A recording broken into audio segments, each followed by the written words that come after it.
there is a peculiar cruelty built into the act of trying to fall asleep. Almost nothing else in life works this way. Effort, applied with enough persistence, tends to move most things forward: a difficult task, a hard conversation, a body that needs training. Sleep is one of the very few states where effort does close to the opposite of what it's meant to do. The harder you try, the more awake you seem to become. The more urgently you want it, the further away it seems to move. You have almost certainly noticed this without ever putting a name to it. Lying still, eyes closed, doing everything that is supposed to bring sleep closer. And somewhere underneath the stillness, a kind of quiet vigilance, checking, monitoring, asking without words whether it's working yet. And the asking itself, more than almost anything else in the room, is what keeps the answer from ever arriving. This isn't a flaw in you. It's a structural feature of how the sleeping brain and the trying brain relate to each other. Two systems that, it turns out, cannot both be fully active at once, and one of which quietly cancels the other out the moment it gets involved. There is a specific psychological architecture behind why the bed can start to feel like an adversary, why the clock on the nightstand can become a source of dread, why exhaustion and wakefulness can coexist in the same body at the same moment, and why the person who tries the hardest to sleep is very often the person who has the hardest time getting there. None of what follows is a technique to memorize or a task to complete before this is over. It's simply an explanation of a system doing something that looks, from the inside, like betrayal, but is actually just the sleeping brain and the trying brain, caught in a very old and very well-documented kind of standoff. Get comfortable. We're going to take this slow. There is a particular kind of night that almost everyone who has struggled with sleep recognizes immediately.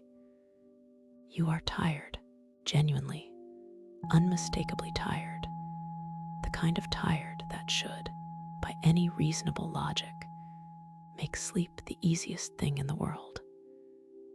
And yet, the more directly you aim at it, the more it seems to slip away, as though sleep were a shy animal that only approaches when it senses it isn't being watched. This experience has a formal name in the clinical literature: paradoxical intention, and the underlying phenomenon it describes has been studied for decades under a broader concept called sleep effort.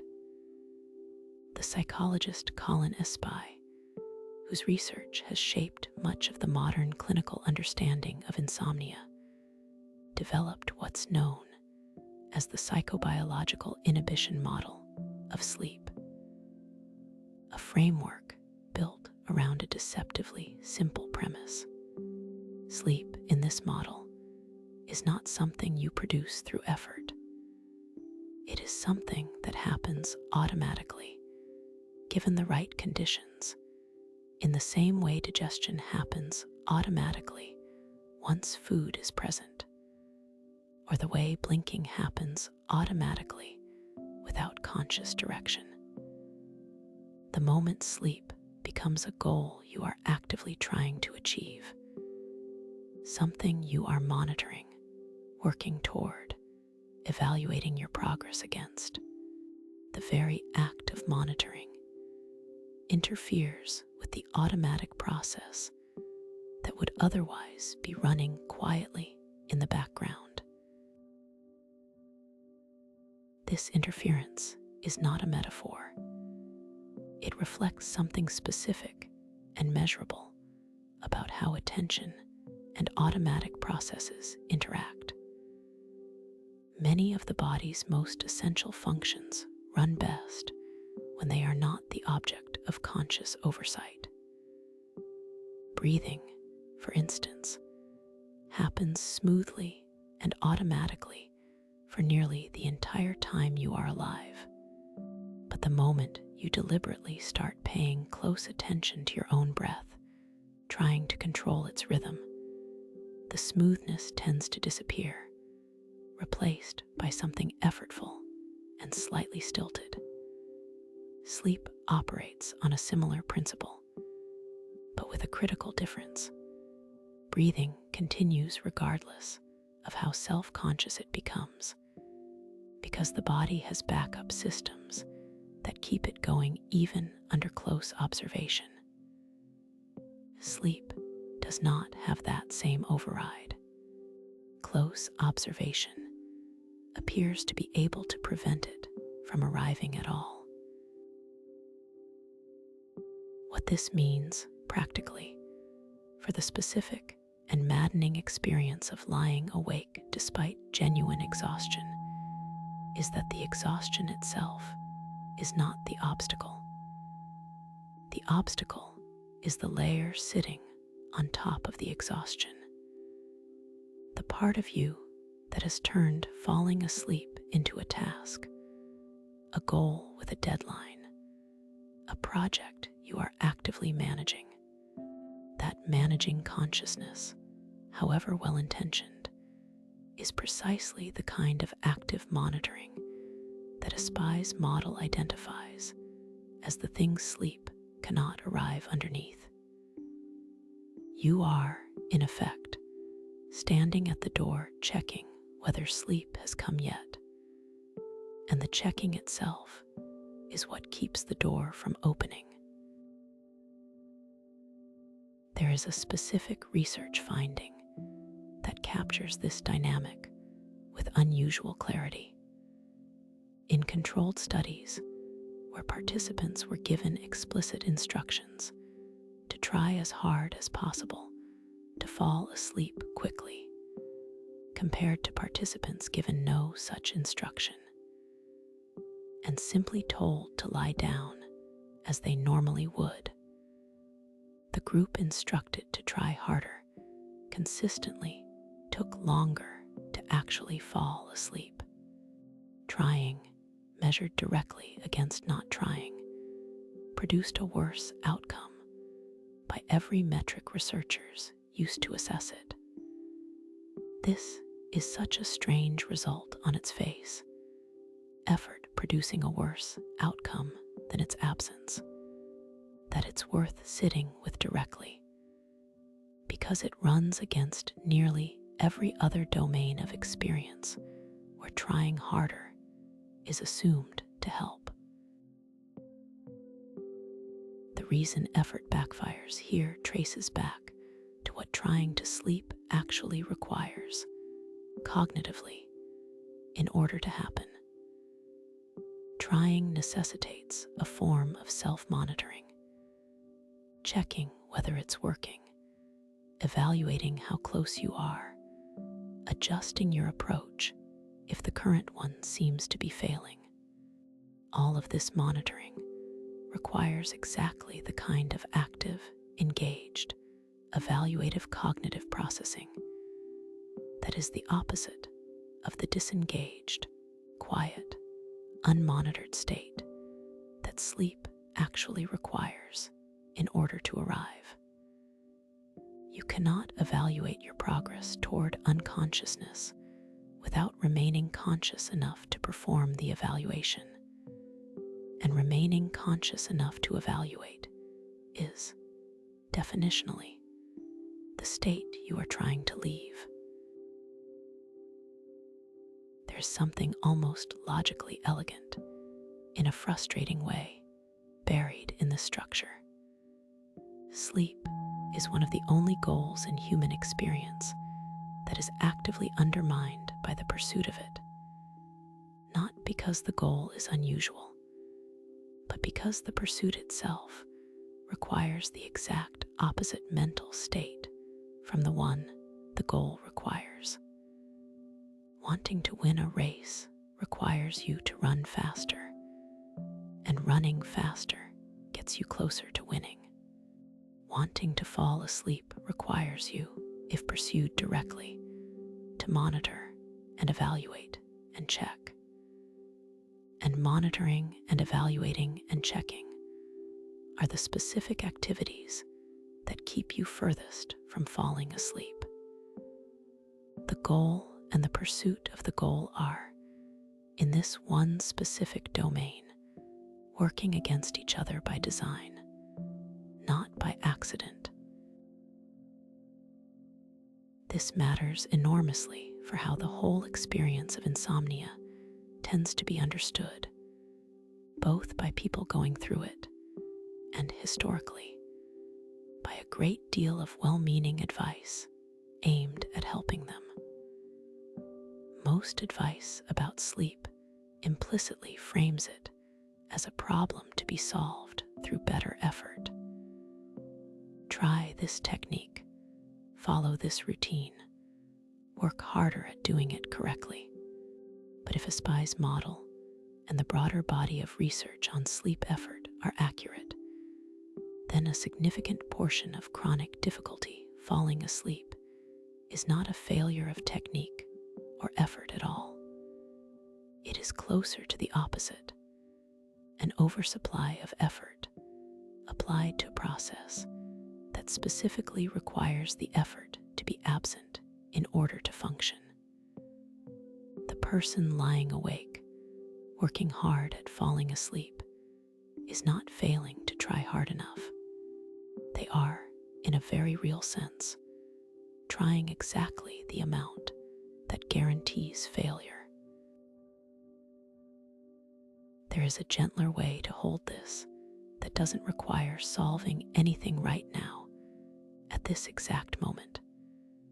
While some part of you may still be doing precisely the monitoring this discussion has just described.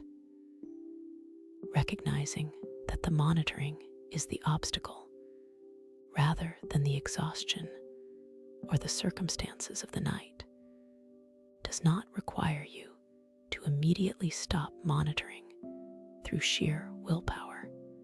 That would simply be another form of effortful trying, aimed now at not trying, which runs into the same trap from a different angle. It only requires understanding clearly that whatever is happening right now is not evidence of a broken system. It's evidence of a system that has, for whatever reason, gotten pulled into active management of a process that was never meant to be managed. The system itself still knows how to do this. It has done it every night of your life. It is simply waiting for the management to step back far enough to let it work. There is an everyday version of this same principle that most people have already encountered without connecting it to sleep specifically. Falling asleep during a boring afternoon lecture, or on a couch during an unremarkable film, or on a train with no particular urgency attached to staying awake, tends to happen easily and almost embarrassingly fast, precisely because none of those settings carry any pressure to sleep. There is nothing being managed, nothing being monitored, no goal being actively pursued. Sleep, unbothered by oversight, simply arrives on its own schedule, the way it was always going to.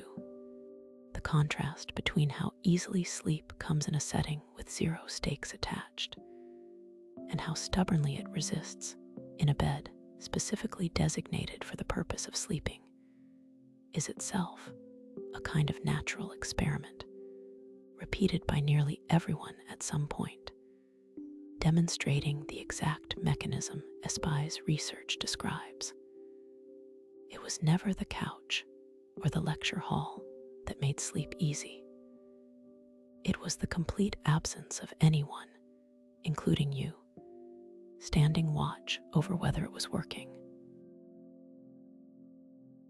There's a way of drawing something usable out of this contrast without needing to manufacture a couch or a boring lecture right now. What made those settings easy was not the specific furniture or the specific circumstance. It was the absence of a felt requirement. Nothing hinging on whether sleep arrived in the next 5 minutes. No sense of a test being administered.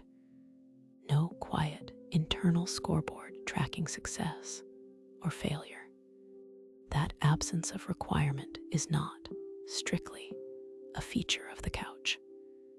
It's a mental stance, and mental stances, unlike furniture, can in principle travel with you into whatever room you happen to actually be in. This is not a suggestion that you manufacture indifference through effort tonight. That would simply be one more form of the trying this whole section has been describing. It's only an observation that the difference between the easy setting and the hard one may have less to do with location than it initially appears, which means the hard one is not permanently sealed off from the same ease. There's one more layer of Espie's model worth including here, because it addresses a question that tends to arise naturally once the paradox of effort has been named. If trying doesn't help, what is a person supposed to do instead, lying here with nothing to actively pursue? The psychobiological inhibition model doesn't propose replacing effort with a different, cleverer kind of effort. It proposes something closer to permission for the automatic system underneath the managing mind to simply be given the conditions it needs and then left alone, the way you might create the right conditions for a plant and then stop checking on it every few minutes to see if it's grown. The conditions are already largely in place right now: darkness, stillness, a body lying down, a mind that has been given this entire discussion as something to listen to rather than something to solve. What's being asked of you is not a new task. It's the quiet withdrawal of the old one. There is a final observation worth adding before this section closes, drawn from how Espie's clinical work with insomnia patients describes the moment understanding tends to shift something, even before any specific behavior changes.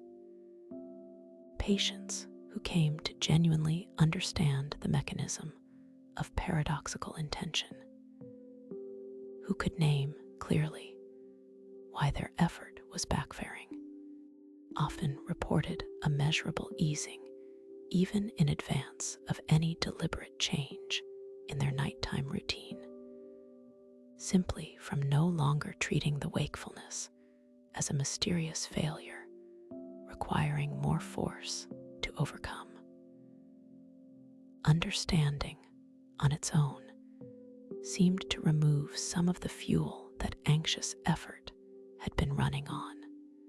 Whatever has shifted, even slightly, in how tonight's wakefulness is being held, having sat with this explanation for the past several minutes, may already be doing some of that same quiet work. There's a further detail in this research worth sitting with, because it explains why simply being told trying too hard is the problem doesn't, on its own, make trying too hard stop. The instruction to stop monitoring is itself received by the same monitoring system it's asking to switch off, which means the instruction can, for a while, become just another thing being tracked and evaluated. Am I monitoring right now? Have I stopped trying yet? This is not a sign that the underlying explanation is wrong. It's a sign of just how deeply the habit of watching sleep arrive has taken hold, and how gradual, rather than immediate, the process of letting that habit soften tends to be. No single night has to be the night it fully releases. It only has to be a little less watched than the night before, and then a little less than that. There is a physical dimension underneath the psychological one, and it deserves equal attention because it explains something that pure psychology alone cannot fully account for. The specific sensation of being simultaneously exhausted and unmistakably alert. A body that feels heavy with tiredness, while a mind runs at a pace that has no business belonging to someone this tired. Beginning in the 1990s, the sleep researchers Michael Bonnet and Bonnet and Arand conducted a series of studies comparing the physiology of people with chronic insomnia to good sleepers, measuring markers like metabolic rate, core body temperature, heart rate variability, and levels of circulating stress hormones across a full 24-hour cycle, not just at bedtime. What they found reshaped how insomnia is understood clinically. People with chronic insomnia were not simply bad sleepers who happened to also feel tired during the day. They showed measurably elevated physiological arousal around the clock, a nervous system running in a heightened state of activation, not just at night, but throughout the entire day, in ways that could be detected in objective biological measures, independent of anything the person reported feeling. This finding gave rise to what's now called the hyperarousal model of insomnia, and it reframes the condition in a way that runs counter to how it's often described colloquially. Insomnia, in this model, is not primarily a problem of insufficient sleepiness, a simple deficit of the pressure that normally builds throughout the day and pushes a person towards sleep at night. It is, instead, a problem of excess arousal, a stress response system running persistently a notch or two higher than it should be, one that continues generating activation even during the hours when, physiologically, sleepiness has accumulated and should, in theory, be winning out. This distinction matters enormously for understanding the specific and confusing experience of being tired and wired at the same time. These are not contradictory states competing for the same territory in a zero-sum way, where more of one should straightforwardly mean less of the other. They are two separate systems, each operating on its own schedule, each generating its own signal, present in the body simultaneously. The sleepiness system, built up through the day's activity, and the accumulation of a compound called adenosine in the brain, is doing its job. You genuinely are tired, pressure towards sleep is genuinely there. The arousal system, elevated for reasons that may trace back to stress, to years of anxious anticipation about sleep itself, or to a nervous system that has simply learned over time to run a little hot, is also doing its job, generating alertness and vigilance, regardless of how much sleepiness has accumulated underneath it. Both systems are active. Both are real. Neither is lying to you. They are simply not in agreement.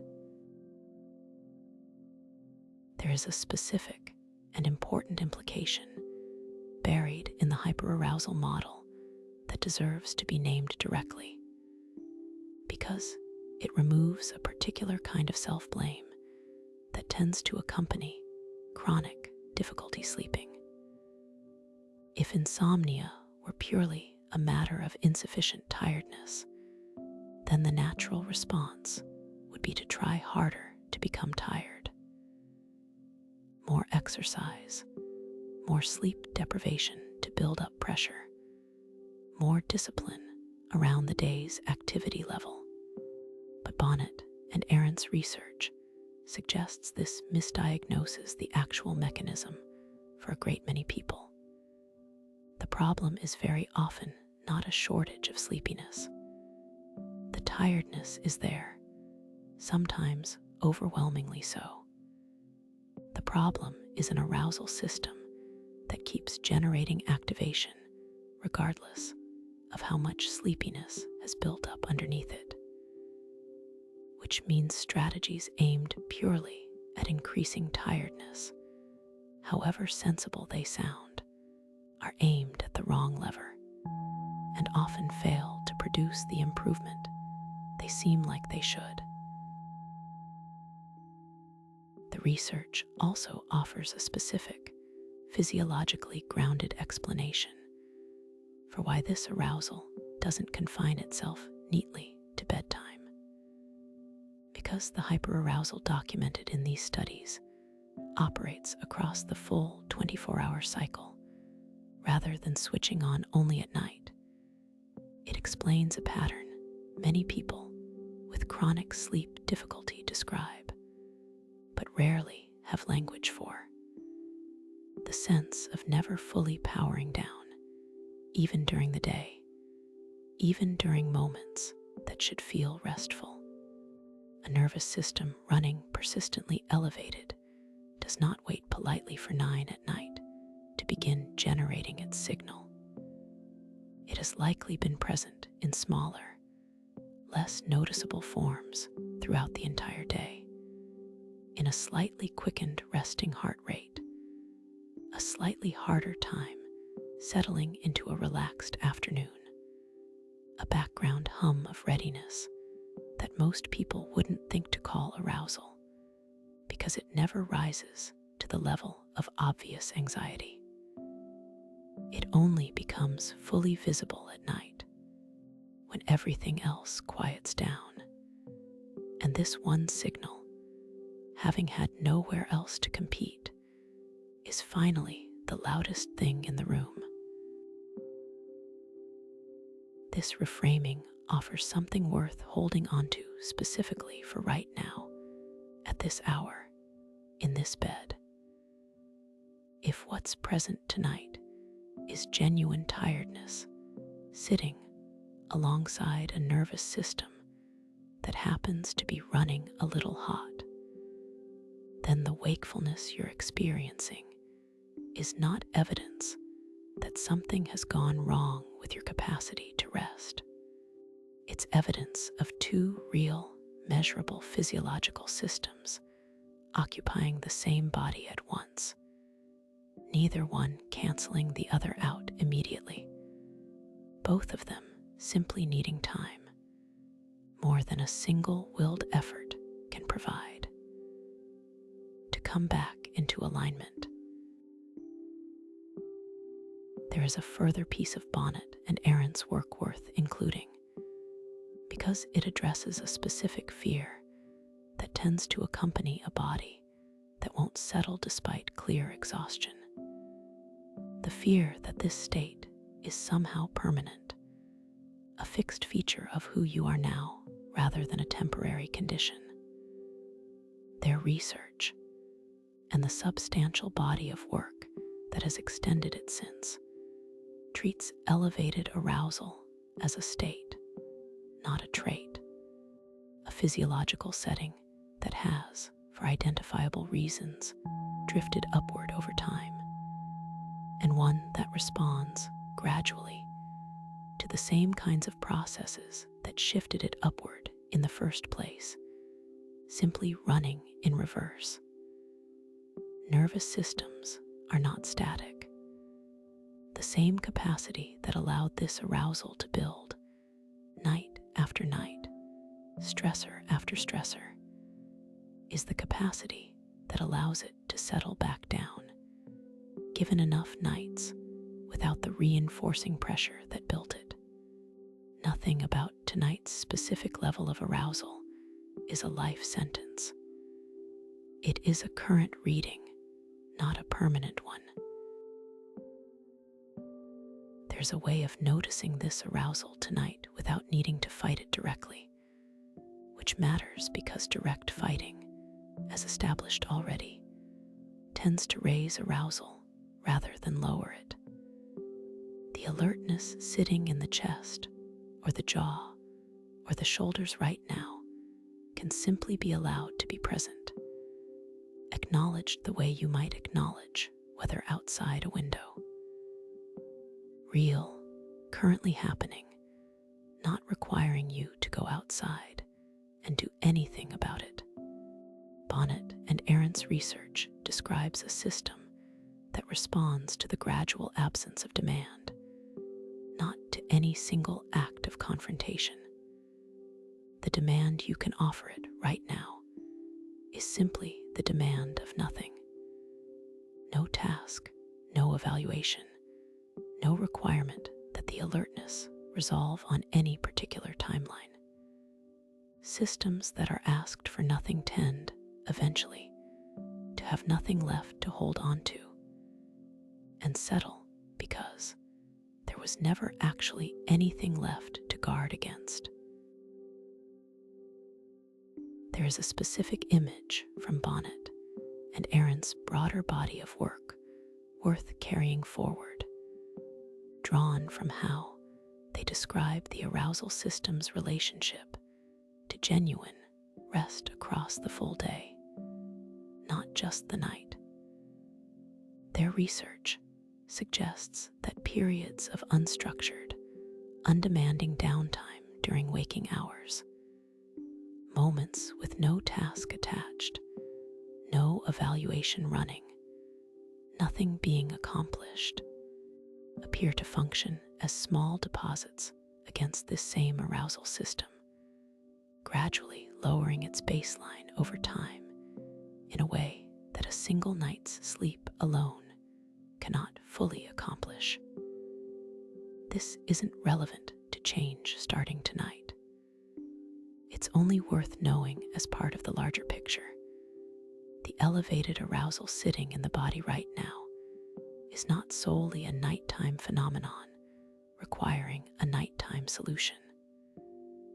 It's a running total built up over many hours and many days, and every quiet, undemanding stretch, including, in its own way, this one, chips something small away from that total, whether or not sleep happens to follow immediately after.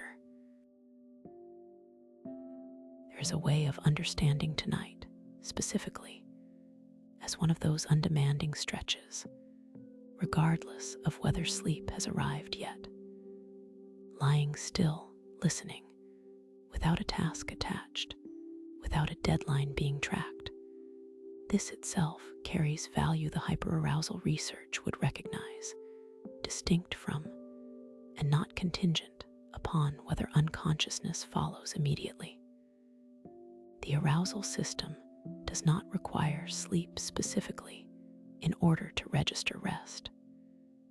It registers the absence of demand, and the absence of demand is, in fact, already present in this room, right now, regardless of what the eyes are doing or how close sleep currently feels. There's a slower, quieter mechanism that tends to build over months or years of difficulty sleeping, one that operates independently of any single night's arousal or effort. And it concerns not the mind or the body in isolation, but the relationship each has built gradually with a specific set of physical surroundings. The bed itself, the pillow, the particular weight of that specific blanket, the shape of the room in the dark. In the 1970s, the psychologist Richard Bootzin developed a treatment approach for chronic insomnia grounded in principles of classical conditioning. The same basic learning process by which, famously, a dog can learn to associate a bell with food and begin salivating at the sound of the bell alone. Bootsin's insight was that people with persistent insomnia often develop an analogous, unwanted association, except instead of learning to associate the bed with sleep, they gradually learn to associate it with wakefulness, frustration, and anxious alertness, because that is what has actually, repeatedly, happened there. The mechanism builds slowly, and that slowness is part of why it's so easy to miss while it's happening. An early, difficult night, lying awake for an hour or two, is unpleasant, but not yet consequential on its own. A single data point, easily attributed to a specific stressor or a bad day. But if difficult nights repeat, the bed itself begins accumulating a history. Each additional night spent awake, frustrated, watching the clock, checking the time, growing anxious about the growing lateness of the hour.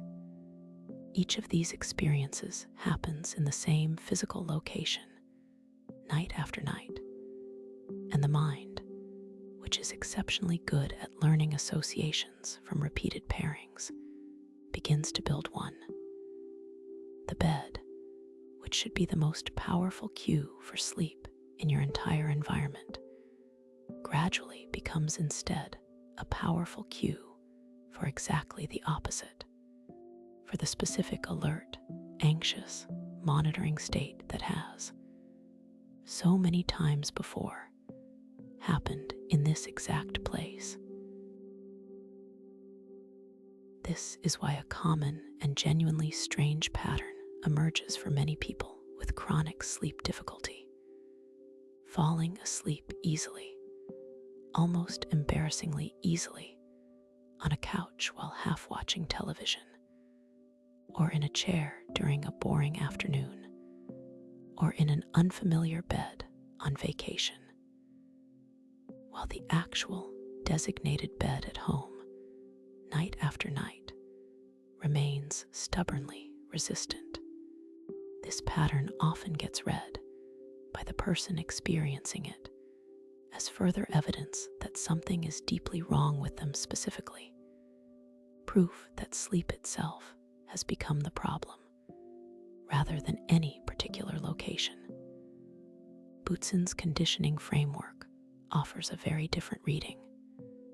The couch and the unfamiliar bed carry no learned history of frustration. They have not, through repetition, been paired with the anxious monitoring state described earlier in this discussion. The home bed has. The problem from this angle isn't that you've lost the ability to sleep. It's that one very specific location has, through an entirely unconscious learning process, become associated with with the opposite of sleep, while every other location remains a blank slate. There's something worth sitting within how thoroughly unconscious this learning process is. Classical conditioning of this kind does not require you to notice it happening, agree with it, or consent to it in any way. It builds through sheer repetition of pairing, below the level of deliberate thought, in the same way a person can develop a flinch at a sound that once accompanied something painful, long after consciously forgetting the original connection. You did not choose to teach your nervous system that the bed means wakefulness. The teaching happened simply because wakefulness kept occurring there, over and over, until the pairing took hold on its own. This has a specific and somewhat counterintuitive implication for what tends to actually help, according to the treatment research that grew out of Bootzin's original conditioning framework.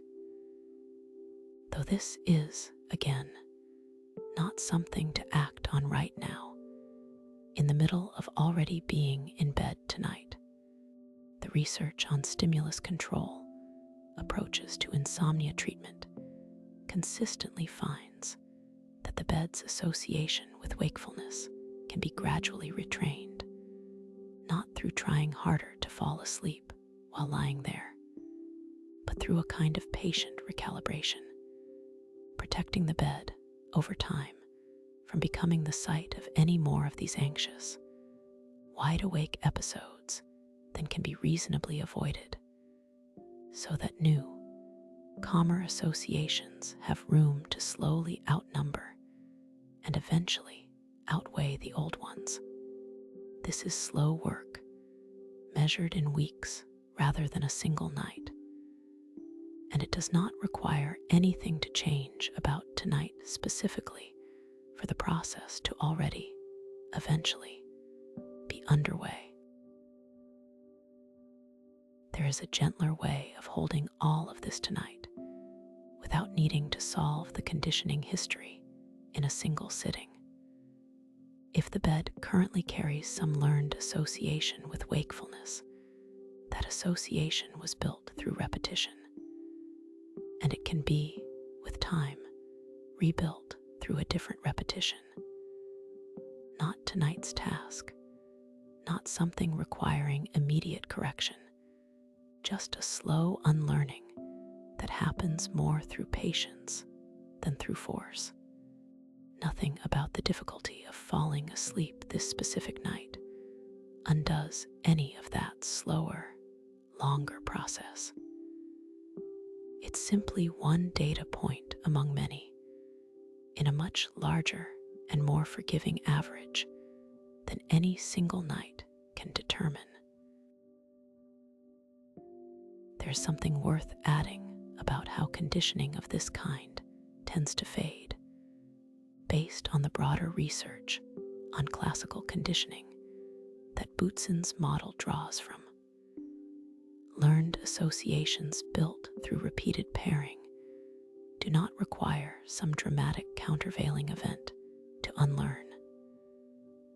They fade gradually through a process researchers call extinction, simply by accumulating new experiences that don't match the old pairing. Each night that passes without reinforcing the bed's association with anxious wakefulness, including, in its own quiet way, a night like tonight, held with less struggle than nights before it, contributes something to that slow extinction process, even if the night itself doesn't feel like an obvious success by the only metric that currently feels like it matters, which is whether sleep arrived quickly. The relearning doesn't require a single perfect night. It only requires an accumulation of nights that are, on average, a little less adversarial than the ones that built the original association in the first place.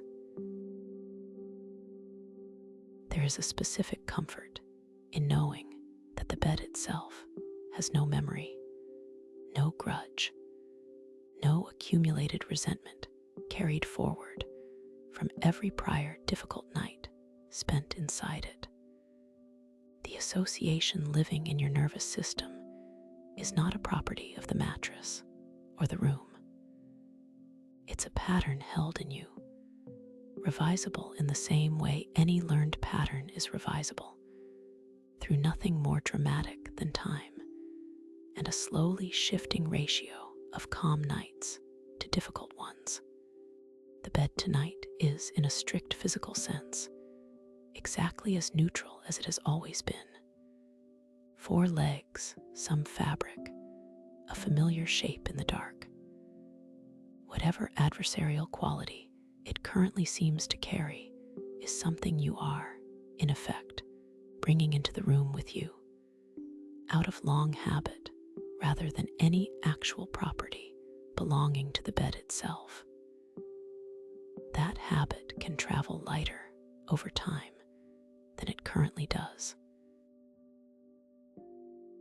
There's a small, specific detail from the stimulus control research worth naming, because it offers a way of understanding tonight's difficulty that doesn't require treating it as evidence of failure. The retraining Bootzin's model describes is not linear. Nights of genuine improvement are, in the research on this kind of behavioral change, typically interspersed with nights that look and feel like a return to the old pattern. Not because the retraining has failed, but because unlearning an association, like learning one in the first place, rarely proceeds in a perfectly smooth line. A difficult night in the middle of an improving stretch is not evidence that the improvement was illusory. It's closer to ordinary noise within a slower trend, the kind every process of gradual change produces, and it says considerably less about the overall trajectory than it feels like it does while it's actually happening.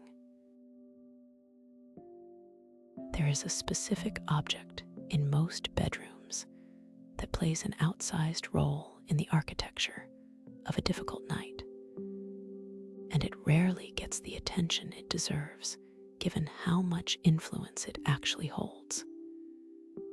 The clock, whether on a nightstand or, more often now, a phone screen briefly illuminated in the dark. Research on what's sometimes called clock monitoring behavior, conducted with people experiencing chronic insomnia, has found a striking and consistent pattern. The frequency with which someone checks the time during a difficult night correlates strongly with how distressed they report feeling about their inability to sleep, and with how long the difficulty tends to persist.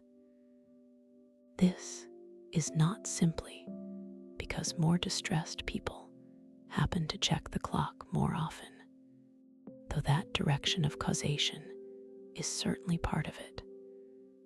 Studies isolating the effect of clock checking specifically, including some using clocks deliberately altered to run fast or slow without participants' knowledge, have found that the act of checking itself appears to actively worsen the experience, independent of how much time has actually passed.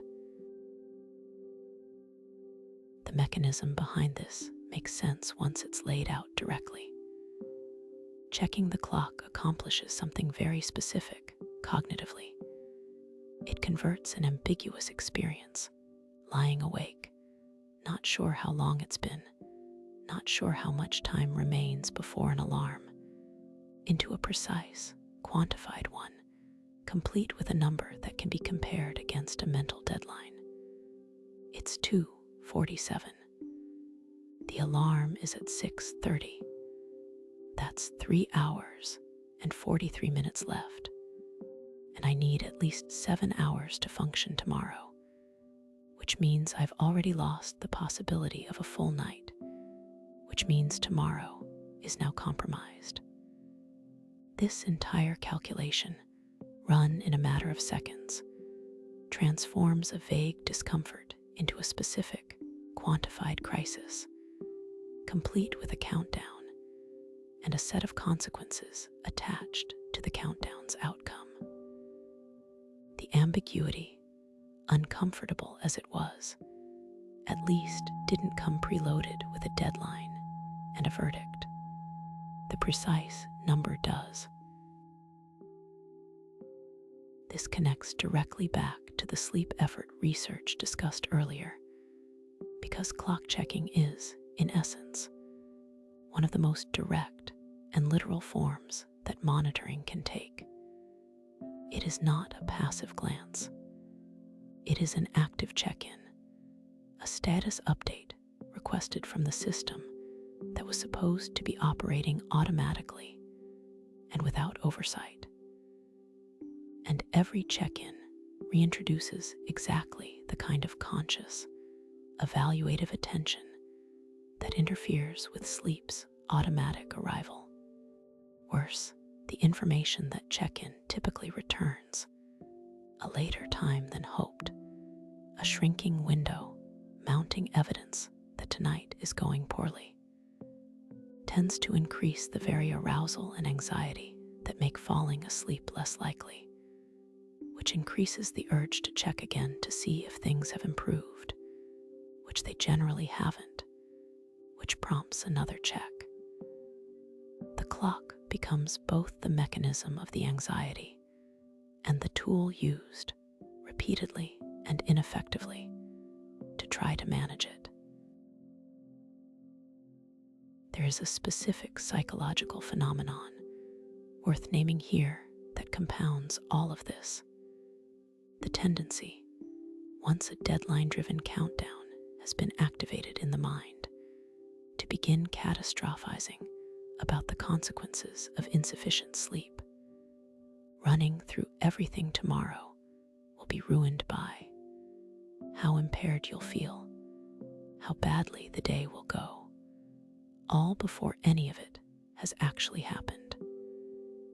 This kind of forward-projected catastrophizing has been studied extensively in the broader anxiety literature, and it shares the same basic structure everywhere it appears, a mind treating an uncertain future outcome as though it were already a settled negative fact, and responding with the full emotional weight of that certainty, despite the outcome not yet having occurred. The tomorrow being catastrophized about at 2:47 in the morning has not happened yet. Its quality has not yet been determined. But the mind, mid-countdown, treats it as though it has, as though tonight's remaining hours have already been subtracted from tomorrow's capacity, with the verdict already rendered. What research on the actual relationship between a single night's poor sleep and next day functioning tends to find is considerably less dire than the midnight catastrophizing would suggest. Human performance and mood show real, but generally modest and short-lived effects from a single night of reduced sleep, particularly for people whose sleep is generally adequate over time. The body has more resilience and more capacity to compensate than the 2:47 calculation tends to credit it with. This doesn't mean sleep doesn't matter, or that a difficult night is inconsequential.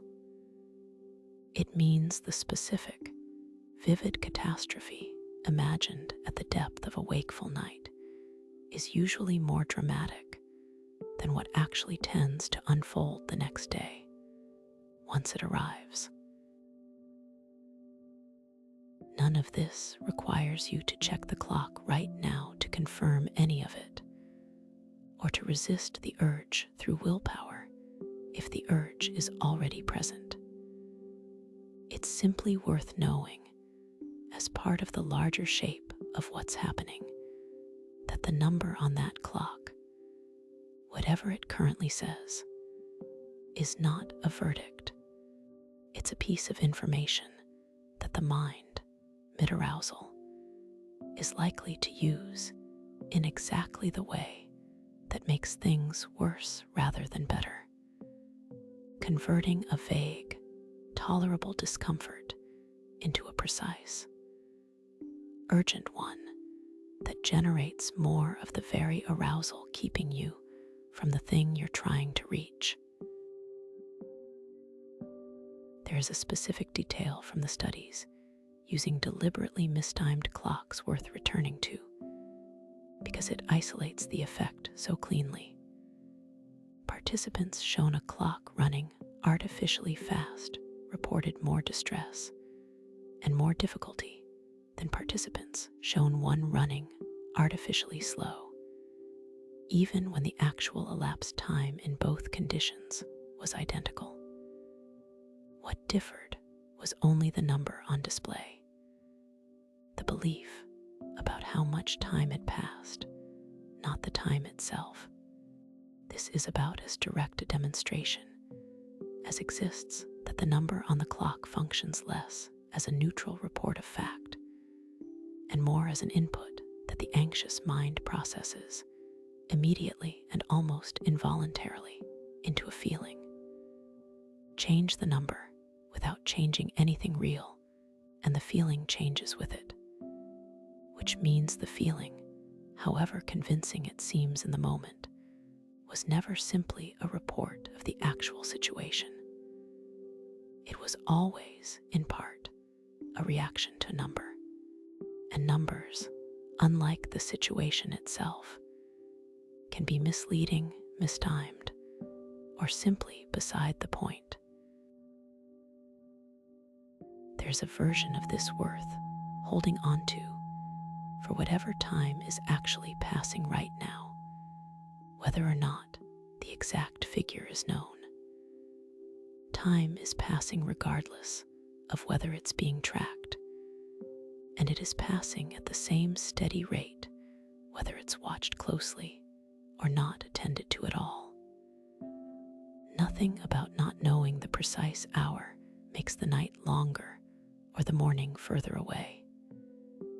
The only thing that changes when the clock goes unchecked is the absence of a number available to be misused by an anxious, calculating mind, which means the actual situation, whatever it currently is, gets a chance to simply be experienced, rather than immediately converted into an arithmetic problem with a losing outcome attached.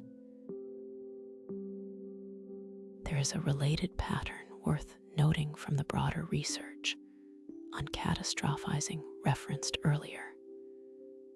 The tendency, once activated, to generate an increasingly severe cascade of imagined consequences, each one building on the last. The ruined presentation leading to the disappointed colleague, leading to the missed opportunity, leading to some larger verdict about competence or worth. This cascade has a specific structural feature worth naming. Each link in the chain is treated, in the moment, as though it follows necessarily from the one before it, when in fact each step is a separate, uncertain prediction, and the probability of the entire chain playing out exactly as imagined is considerably lower than any single link considered on its own suggests. The mind rarely performs this multiplication in the moment. It experiences the whole cascade as a single, unified certainty, arriving all at once, fully formed, well before morning has had any chance to test whether even the first link was accurate.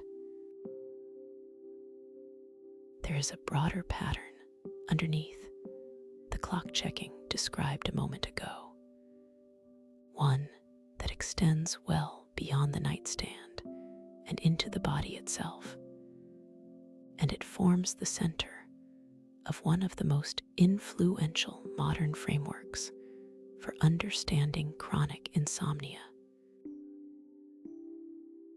2002, the psychologist Allison Harvey published a cognitive model of insomnia that reframed the condition around a specific self-perpetuating cycle of attention. The model begins with something ordinary enough. A person worried about their ability to sleep becomes hyper-focused on cues that might indicate the worry is justified. This hyperfocus isn't limited to the clock. It extends to internal bodily sensations, a racing heart, a tense jaw, a sense of alertness, and to external cues in the environment, a car passing outside, a creak in the house, the sound of a partner shifting in bed. All of these cues, under ordinary circumstances, would pass through awareness largely unnoticed.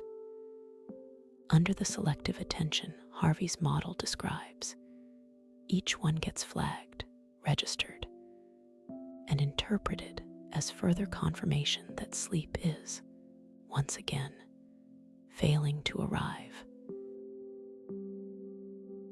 This selective attention creates what Harvey's model identifies as a distorted perception of the actual scale of the problem. Because attention is preferentially directed toward anything that seems to confirm wakefulness and anything resembling a threat to sleep, and because attention is, by its nature, selective, filtering out far more than it lets through, the resulting picture that forms in the mind is systematically skewed toward evidence of failure, genuine moments of drowsiness, brief periods of lighter sleep, or simple neutral stretches of quiet rest tend not to register with the same intensity because they don't match what the anxious, scanning attention is specifically primed to notice. The night, reconstructed afterward from this selectively gathered evidence, comes to feel far worse than an objective measurement of what actually happened would show. A mismatch between subjective experience and objective reality that has been documented repeatedly in sleep laboratory studies, where people with insomnia consistently underestimate how much they actually slept when their self-report is compared against physiological measurement.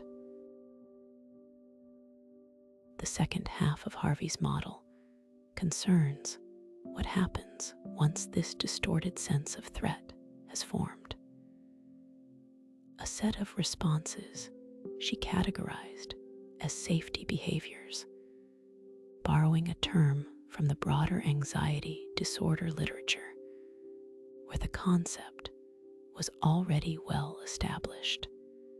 A safety behavior is any action taken specifically to prevent a feared outcome, which feels protective in the moment, but which, across a substantial body of anxiety research, tends to maintain and even worsen the underlying fear over time, because it prevents the person from ever discovering, through direct experience, that the feared outcome either wasn't as bad as expected or wasn't going to happen at all. In the context of sleep, these safety behaviors take a specific and recognizable shape. Going to bed unusually early, just in case, to buy extra opportunity for sleep. Canceling plans preemptively, anticipating that tomorrow will be ruined regardless. Avoiding anything even mildly stimulating in the hours before bed, far beyond what any actual research suggests is necessary, out of a generalized fear that anything at all might tip the balance toward another bad night. Each of these behaviors is undertaken with the sincere intention of protecting the possibility of sleep. And each of them, according to the research Harvey's model draws on, tends to reinforce the underlying belief that sleep is fragile, that a bad night is catastrophic, and that extraordinary precautions are required to prevent it. Beliefs that themselves feed directly back into the hyperarousal and the anxious monitoring already covered in this discussion. There's something worth sitting with in how well-intentioned this entire cycle is. At every step, the selective attention isn't laziness or exaggeration. It's a mind trying sincerely to gather evidence about a problem it cares about solving. The safety behaviors aren't irrational. They're reasonable seeming precautions taken by someone trying sincerely to protect something that matters. The cruelty of the cycle, if it can be called that, is that sincerity and good intention are not, in this specific case, enough to prevent the strategy from backfiring. The watching makes the picture worse than reality. The precautions reinforce the fear they're meant to soothe. None of this reflects a person doing anything wrong. It reflects a person caught in a loop that structurally would produce the same outcome for nearly anyone caught inside it. Naming this loop without needing to immediately dismantle it tonight offers something worth having anyway. The sense, at least, that whatever anxious scanning might be happening right now, for a racing heart, for a passing car, for confirmation that tonight is going badly, is not a special personal failure. It is the well-documented shape of a mind trying very hard and very sincerely to solve a problem using exactly the tools that research has found tend to make the problem persist a little longer than it otherwise would. There is a broader pattern in the anxiety disorder literature that Harvey's model draws on, worth naming because it offers a certain kind of hope buried inside an otherwise frustrating mechanism. Safety behaviors and selective attention across every anxiety-related condition where they've been studied share a common vulnerability. They depend entirely on the underlying fear staying active in order to keep being deployed. The moment the fear itself softens, even slightly, the elaborate structure of scanning and precaution built on top of it tends to soften along with it, without requiring the scanning and precaution to be separately dismantled through their own dedicated effort. This means the cycle Harvey describes is not a permanent architecture. It's a structure that was built to serve a fear, and structures built to serve a fear tend to lose their scaffolding. Once the fear, they were built for no longer needs quite so much defending. There's something worth noticing right now about how much of tonight's internal scanning has actually been necessary versus how much has simply been running out of habit, unexamined. A racing heart, noticed once, is information. Noticed and rechecked 40 times over the course of an hour, it stops being information and becomes its own separate source of alarm, generating more of exactly the sensation it's monitoring for. The scanning does not need to be forced to stop through willpower. That would be one more task added to an already overloaded system. It can simply be allowed to matter a little less each time it happens. The way a smoke alarm going off repeatedly for the same false reason eventually gets attended to with less urgency than it did the first time, not because the underlying wiring changed, but because experience has quietly taught you what this particular signal actually means. There is a broader point in Harvey's research worth sitting with regarding the safety behaviors specifically, because it reframes what giving them up would actually mean, which tends to feel, in anticipation, considerably riskier than it turns out to be in practice.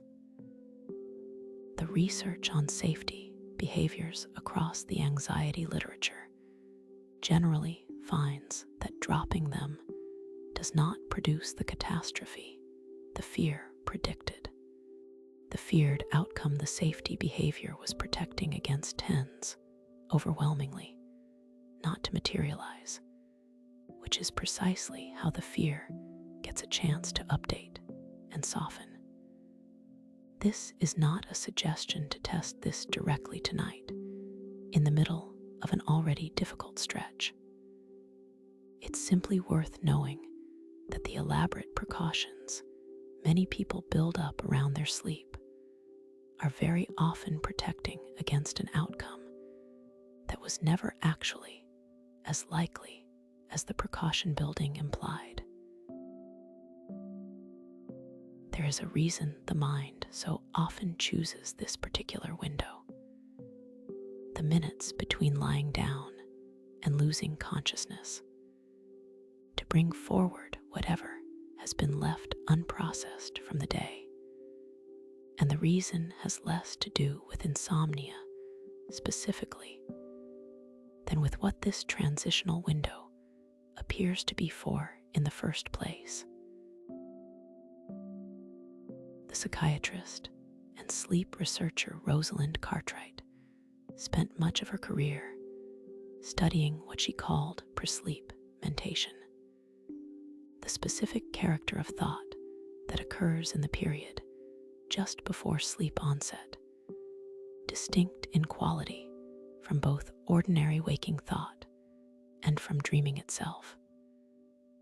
Her research, along with a substantial body of work that followed it, found that this window tends to be disproportionately populated by emotionally significant material, unresolved concerns, recent stressors, and unfinished emotional business from the day, surfacing with a frequency and intensity well beyond what would be expected if presleep thought simply sampled randomly from the day's events. One interpretation that has gained substantial support across this research is that the presleep window and the sleep that follows it serves a genuine processing function for emotional material, a kind of nightly triage in which the mind reviews the day's unresolved emotional content as part of preparing to consolidate it, file it, and integrate it into longer-term memory and understanding during the sleep that follows. Under this interpretation, the surfacing of difficult or unresolved material at bedtime is not a malfunction interrupting sleep. It is closer to a necessary preliminary stage of a process sleep itself is about to carry out. The mind pulling forward what needs processing in the doorway just before the processing begins in earnest. This reframes something that otherwise feels purely obstructive. The worry, the replayed conversation, the resurfaced regret that arrives the moment the lights go off is not simply an obstacle standing between you and sleep. It may be closer to the opening move of the very process sleep exists to carry out. The raw material being gathered before the night's actual work of integration and consolidation begins. This doesn't make the material pleasant to sit with, but it changes its status from intruder to something closer to a necessary first step, arriving exactly when it's supposed to, doing exactly what it's supposed to do, even though what it's supposed to do doesn't feel good from the inside while it's happening. There is a related body of research developed by the psychologist Thomas Borkovic that offers a complementary piece of this picture, focused specifically on why worry in particular seems to concentrate so heavily at this transition point, rather than distributing evenly across the day. Borkovic's work on what's sometimes called the cognitive avoidance theory of worry proposed that worry, as a mental activity, functions partly as a way of avoiding more distressing, image-based emotional processing by keeping engagement at a purely verbal, abstract level. Thinking in words about a problem rather than actually feeling in full emotional and sensory detail whatever the problem involves. Under this theory, the quiet of the presleep window, with its reduced external stimulation and its proximity to the more image-rich, emotionally vivid processing that dreaming will soon involve, creates conditions where this kind of protective, verbal worry becomes especially likely to surface. A kind of defensive crouch, positioned right at the threshold of a more vulnerable emotional state that's about to begin. Borkovic's research also produced a specific, well-studied clinical technique worth mentioning here, not as an instruction for tonight, but as a piece of the larger picture, designating a specific, earlier period of the day, often called a scheduled worry time, as the container for exactly this kind of verbal, circling concern, with the explicit agreement that the concern will be picked back up and given full attention during that window rather than at bedtime. Studies on this approach have found that worry, given a reliable earlier home, becomes measurably less likely to intrude as forcefully at the point of trying to fall asleep. This suggests something worth sitting with regardless of whether tonight includes any deliberate use of the technique.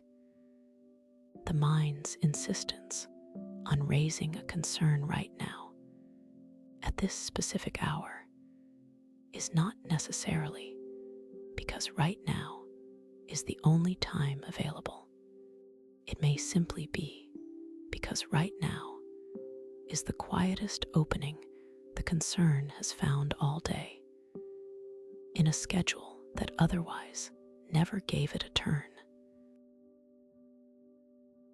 None of this needs to be resolved or scheduled or addressed differently starting tonight. It's simply worth knowing that what's surfacing right now, whatever it is, arrives at this hour partly because this hour is quiet enough to finally hear it, and partly because this hour may be doing exactly the preparatory work the sleep that follows is about to need. Either way, it is not evidence that something has gone wrong. It's evidence that something, finally, has room to be heard. There is a particular comfort available in reframing this window as preparatory rather than obstructive, because it changes the felt meaning of every minute spent lying here without yet being asleep. Those minutes are not empty, wasted time subtracted from the night's total. They may be doing something the sleep that follows genuinely needs done first. A sorting, a gathering, a bringing forward of whatever the day left unresolved, so that the deeper processing ahead has material to work with. A mind moving through this window slowly, touching on a few unresolved things before it finally lets go, is not failing to fall asleep quickly enough. It may simply be doing its job at the pace the job actually requires.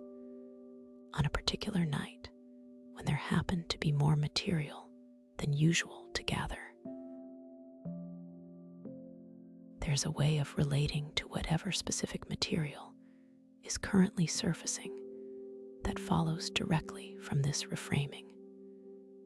If the per-sleep window's function is to gather rather than to resolve, then whatever thought or memory or unfinished concern has come forward tonight does not need an answer right now, in this exact stretch of quiet. It only needs to be registered, briefly held, and allowed to move through, which is, in fact, precisely what this window is built to do with it, whether or not any conscious resolution accompanies the process. The gathering has likely already happened, simply by virtue of the thought having surfaced at all. What comes next is not further gathering. It's just the letting go, which tends to follow the gathering on its own, once the gathering itself is no longer being resisted. There is something specific worth naming about Cartwright's broader body of work on dreaming that extends this picture a little further. Her research on dream content found that the emotional material carried forward from a difficult day very often appears in dreams in a transformed, metabolized form. Not a literal replay of the day's events, but something reworked, recombined, sometimes resolved in the dream's own strange internal logic in a way waking reflection alone had not yet managed. This suggests that whatever is circling right now, unresolved, in the per-sleep window is not necessarily circling toward nowhere. It may be circling toward the very process, dreaming itself, that has, across a substantial body of research, shown a genuine capacity to do something with difficult material that focused daytime thinking sometimes cannot. There is a number that carries an enormous amount of unearned authority in how people think about their own sleep, and it deserves closer examination than it usually receives. 8 hours, treated in popular understanding as a fixed, universal requirement, a threshold below which something has gone wrong, and above which everything is fine. The actual research on sleep duration tells a considerably more complicated story. Sleep need varies meaningfully across individuals, shaped by genetics, age, and a range of other factors, and large population studies have found a real distribution rather than a single fixed number. A meaningful proportion of adults function well by every measure researchers use, on durations shorter than 8 hours, while others genuinely need more. The 8-hour figure functions reasonably well as a population average. It functions considerably less well as a personal mandate, and treating it as one has, according to sleep researchers who study this specifically, become its own independent source of sleep-related anxiety. A new deadline to fall short of, layered on top of whatever difficulty was already present. This matters directly for the specific arithmetic that tends to run through an anxious mind at bedtime, echoing the clock-checking pattern from earlier. The calculation of exactly how many hours remain compared against exactly 8, with every falling short treated as a countable deficit. If 8 hours is not, in fact, a strict requirement for you specifically, then a substantial portion of the anxiety generated by that midnight arithmetic is being generated in service of a number that may not even apply to your actual physiology in the first place. There is a second, related piece of research worth including here, developed by the sleep researcher Arthur Spielman in the 1980s, known as the 3-factor model of insomnia, sometimes called the 3P model for predisposing, precipitating, and perpetuating factors. Spielman's framework describes how chronic insomnia typically develops in stages. A predisposing factor, a naturally more reactive nervous system, a tendency toward anxiety, a genetic predisposition toward lighter sleep, creates a baseline vulnerability. A precipitating factor, a stressful life event, an illness, a major change, triggers an initial episode of acute, short-term sleep difficulty, which on its own would typically resolve within a matter of weeks as the triggering stress passes. What Spielman identified as the critical third factor, the one responsible for turning a short-term episode into a chronic condition lasting months or years, was perpetuating factors. The compensatory behaviors and beliefs a person develops in response to that first bad stretch, including many of the exact patterns already covered in this discussion. The anxious monitoring, the safety behaviors, the clock checking, the conditioned association between the bed and wakefulness. The clinical significance of this model is considerable. It suggests that the original triggering stressor, the thing that started all of this, is very often no longer the active cause of ongoing difficulty by the time insomnia has become chronic. The initial precipitating event may have resolved months or years ago. What keeps the difficulty going is the perpetuating layer built on top of it, largely unconscious, largely well-intentioned, and largely made up of exactly the mechanisms this discussion has walked through. Mechanisms that, unlike the original stressor, are not fixed facts of your life, but learned patterns, which means they are, in principle, capable of being unlearned. This connects to a specific treatment approach, sleep restriction therapy, developed out of Spielman's research, which operates on a principle worth understanding even without applying it tonight.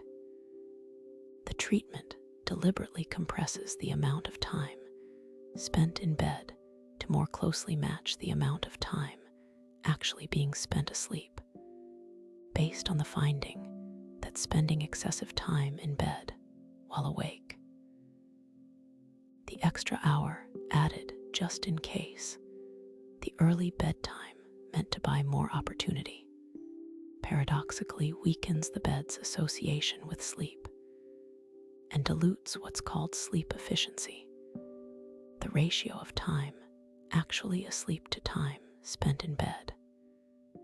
Counterintuitively, spending less time in bed, done correctly and under guidance, tends to produce more consolidated, higher quality sleep over a period of weeks, precisely because it rebuilds the strength of the association between bed and actual sleep, rather than bed and extended, anxious wakefulness.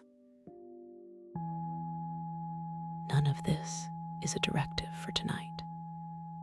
It's simply worth knowing that the number governing how much sleep feels sufficient may itself be one of the perpetuating factors quietly working against you, and that the difficulty you're experiencing right now, however long it's been going on, was very likely triggered by something that may no longer even be actively present in your life, which means the difficulty itself, chronic as it might feel, is closer to a learned pattern than a fixed sentence. There is a specific kind of relief available in Spielman's model that's worth sitting with a little longer, because it separates two things that tend to feel fused together in the middle of a difficult stretch: the original cause and the current condition. It is possible, and according to this research, quite common, for the reason something started to have almost nothing to do with the reason it's still happening. A stressful season at work, a period of grief, an illness, a major life transition.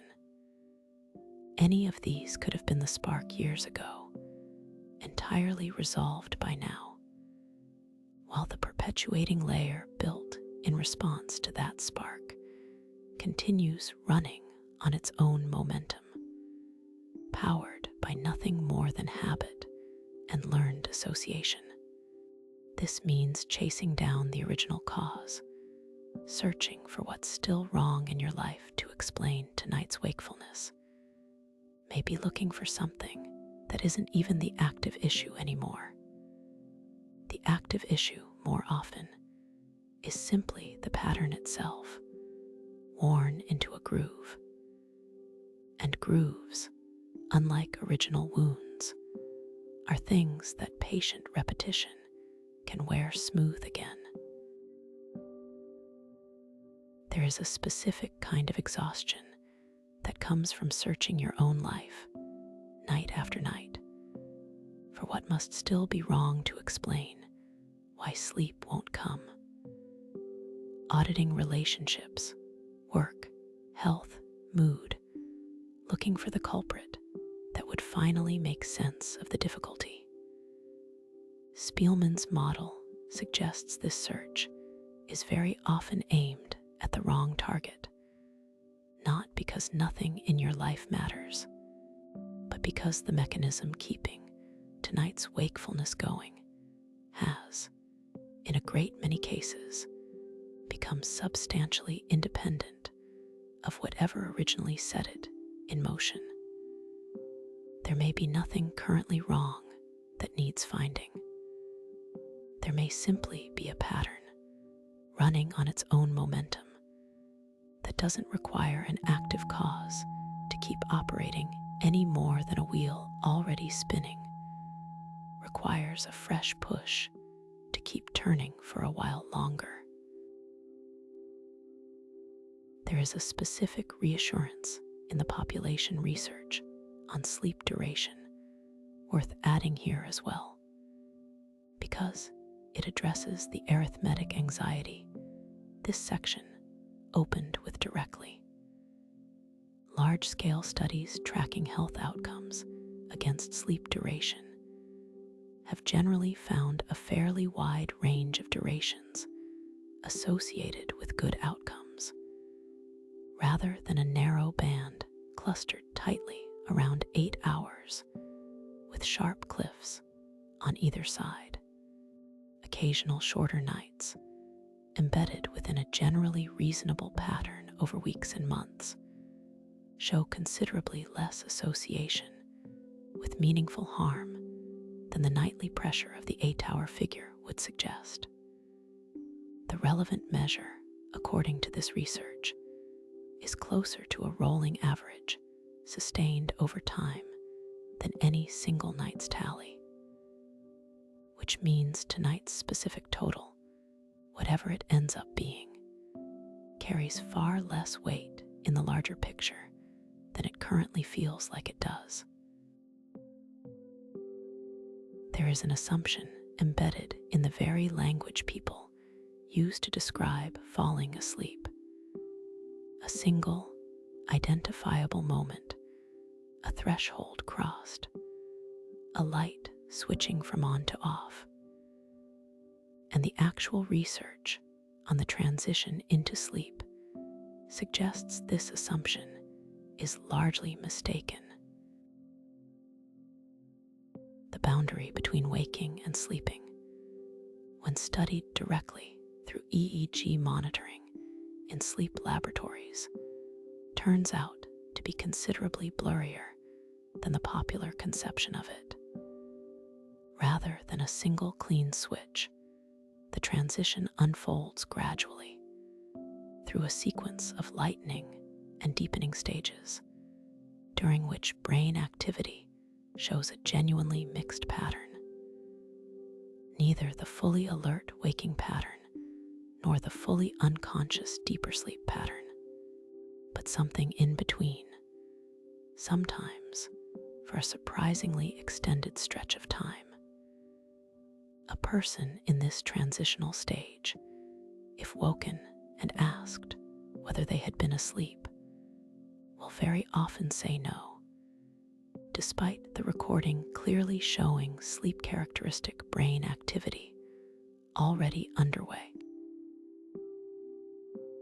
This mismatch between subjective experience and objective physiological reality has a name in the sleep research literature: sleep state misperception, and it has been documented so consistently in study after study involving people with chronic insomnia complaints that it's now considered one of the central features of how the condition is often experienced, if not always accurately reported. People who report having barely slept or not slept at all frequently show, when their brain activity is actually monitored overnight in a laboratory, considerably more sleep than they subjectively believed occurred. Sometimes dramatically more, including full cycles of lighter sleep stages that registered from the inside as continuous, unbroken wakefulness. This is not a claim that the distress is imaginary or that the difficulty isn't real. The distress is genuinely felt, and something about the quality of whatever sleep did occur is clearly not providing the restorative, settled feeling that deeper, more continuous sleep provides. But it does mean at the specific belief, "I did not sleep at all. I was awake the entire night," is, according to a substantial body of laboratory research, frequently not an accurate account of what the brain was actually doing, even when it feels like the most certain and immediate fact available. The lighter stages of sleep, in particular, can be nearly indistinguishable from wakefulness from the inside, registering in subjective memory as continuous awareness, even while the recording shows the characteristic slowing and pattern change of genuine sleep onset already underway. There is a specific reason this misperception occurs, tied to how memory and consciousness function differently across sleep stages. The lighter stages of sleep do not fully suppress the brain's capacity to register and later recall subjective experience the way deeper stages do, which means a person can drift into a light stage of sleep, experience something that felt like continuous, unbroken thought, sometimes distinctly worried, ruminative thought, of exactly the kind discussed earlier in this evening's discussion, and later recall that experience as evidence of having been fully awake the entire time, when the brain activity underlying it had already shifted into sleep. The ruminative loop you remember circling at 3 a.m. may, in a meaningful physiological sense, have already been a kind of sleep, just not the kind that leaves behind the feeling of having rested. This offers a specific, evidence-based reason to hold the certainty of a bad night a little more loosely than it tends to be held in the moment. The felt sense of having been continuously, fully awake for hours is a genuine and understandable subjective experience, but it is, according to decades of sleep laboratory research, not a reliable measure of what was actually happening physiologically during that stretch of time. Sleep, in its lighter and more transitional forms, is considerably stranger and more porous than the on-off model most people carry around suggests, which means the night currently in progress may already be doing more than it currently feels like it's doing, whether or not that feeling has caught up with the fact yet. There is something worth adding about how this porousness applies specifically to the experience of drifting in and out near the very edge of sleep, the stretch that tends to feel the most frustratingly wakeful of all. Researchers studying this transitional zone have found that the boundary itself moves. A person can cross into and out of the lightest stage of sleep several times over a period of minutes, each crossing nearly undetectable from the inside, well before settling into anything resembling deeper, more stable sleep. What this means, practically, is that the sensation of being right on the edge, almost there, but not quite, hour after hour, is not necessarily a sign of being stuck. It may be an accurate description of what the boundary itself is actually like to experience from the inside. Not a wall to get through, but a threshold with some thickness to it. One that most people cross multiple times in both directions before the crossing finally holds. There's something quietly reassuring in picturing the threshold this way rather than as a locked door on the far side of some effort. A threshold with thickness does not require a single decisive push to get through. It only requires staying near it without needing to force the crossing, long enough for one of the many small crossings already happening to finally be the one that holds and deepens into something more stable. Nothing about the drifting, uncertain quality of this stretch means the deeper stages are unreachable. It may simply mean you are exactly where this part of the process usually happens, closer to the other side than the felt uncertainty would suggest. There is a related finding worth mentioning from research. Using more sensitive measures than simple EEG staging, including techniques that track subtle shifts in responsiveness to external sound during this transitional window. These studies have found that responsiveness to the outside world drops in a graded, continuous fashion rather than all at once, meaning a person can be measurably less engaged with their surroundings, measurably closer to sleep, well before any single dramatic moment of falling asleep would be identifiable, even in principle. This supports the same conclusion from yet another angle.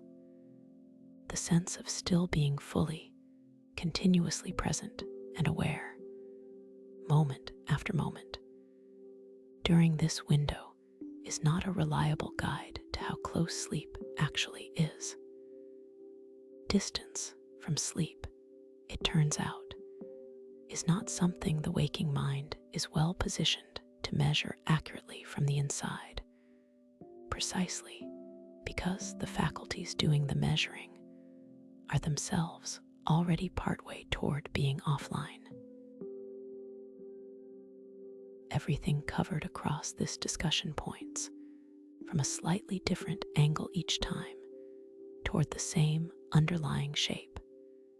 The trying makes it harder. The watching makes it worse. The precautions reinforce the fear. The countdown manufactures a crisis. The certainty of having failed is frequently not even accurate. Nearly every mechanism examined tonight shares a common thread. Struggle against wakefulness is what tends to prolong it, far more reliably than wakefulness itself.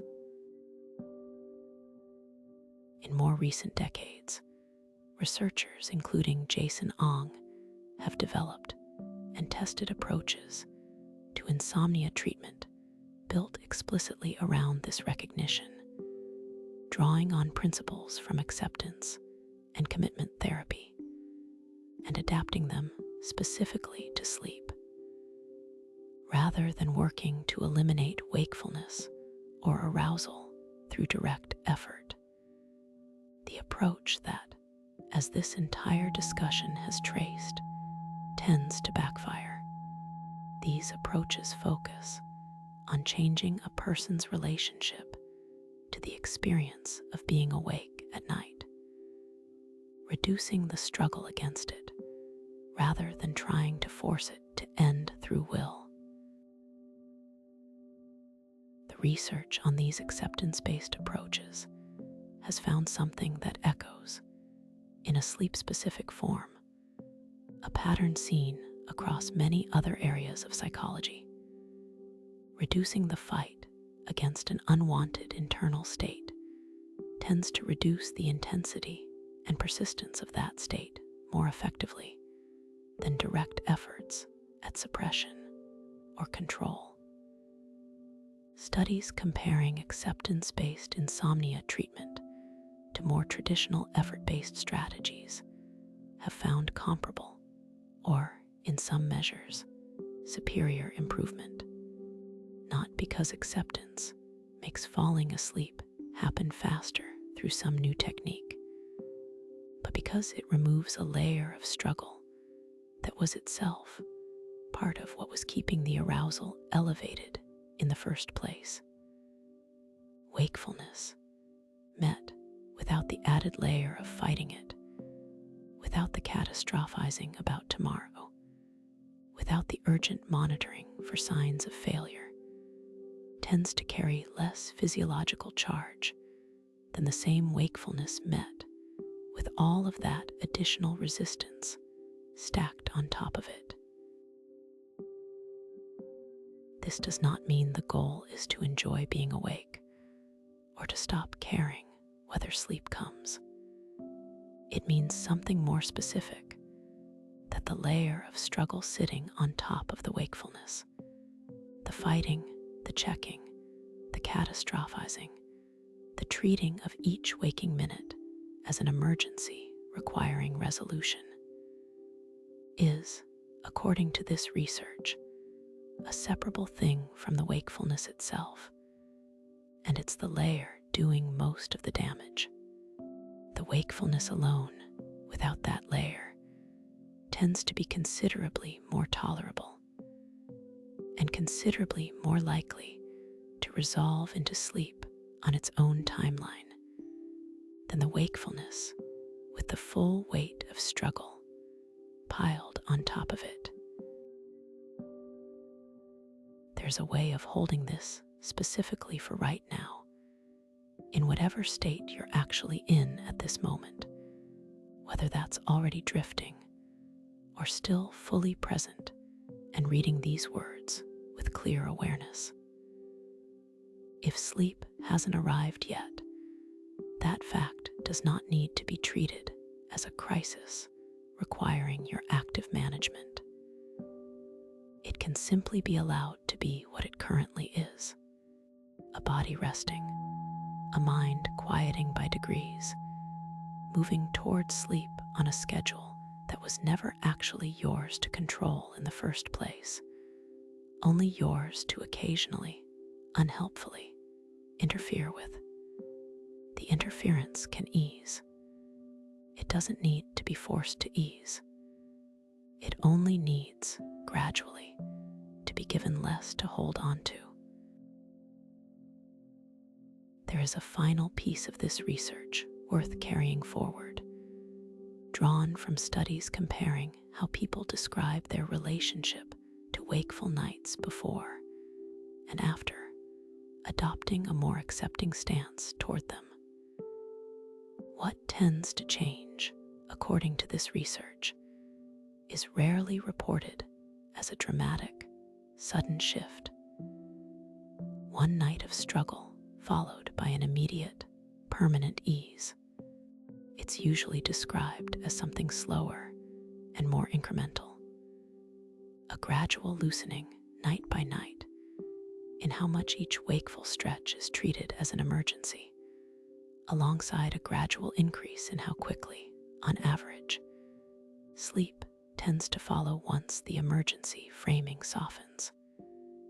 Tonight does not need to be the night that proves the whole thing. It only needs to be one night, among many, in which the struggle is held a little more loosely than it was the night before. There is one further piece of Ong's research worth including, because it speaks directly to what happens after a night like the ones this discussion has been describing. The mornings that follow and the meaning made of them.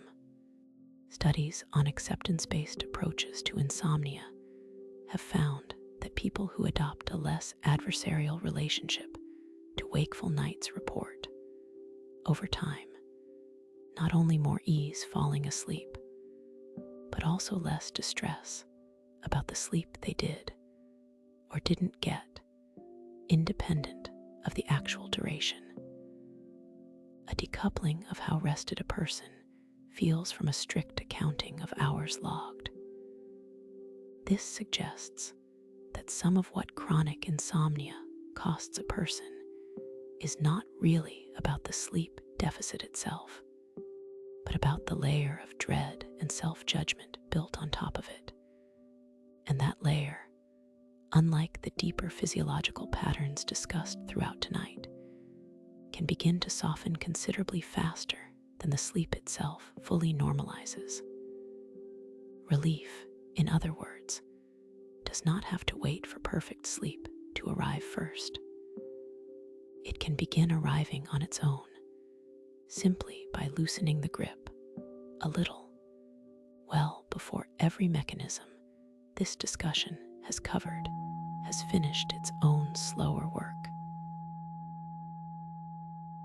Every mechanism this discussion has walked through tonight resolves, eventually, the same way, not through more effort, but through less. The sleeping brain and the trying brain were never actually enemies. They were simply never meant to operate at the same time, and the trying brain, doing its best, doing what it has always done to solve problems, has simply been showing up to a job that tonight was never actually its to do. Of everything this discussion has covered tonight, there is one thing worth letting settle underneath all the rest. Sleep was never something you had to build or force or win through effort. It is something your body already knows how to do, has done every night of your life, and is doing right now, in whatever quiet way it's already underway, whether or not it feels finished yet. The trying can rest now. The watching can rest now. Whatever the clock says, whatever tonight has looked like so far, none of it needs a verdict rendered before morning. The mind that has been working so hard tonight, checking, monitoring, calculating, bracing, has done enough. It can be relieved of duty now. There is nothing left tonight that needs its help. Let the thinking slow down now. Let it get quieter and quieter still. You are here. The night is quiet. Let everything go still. Sleep well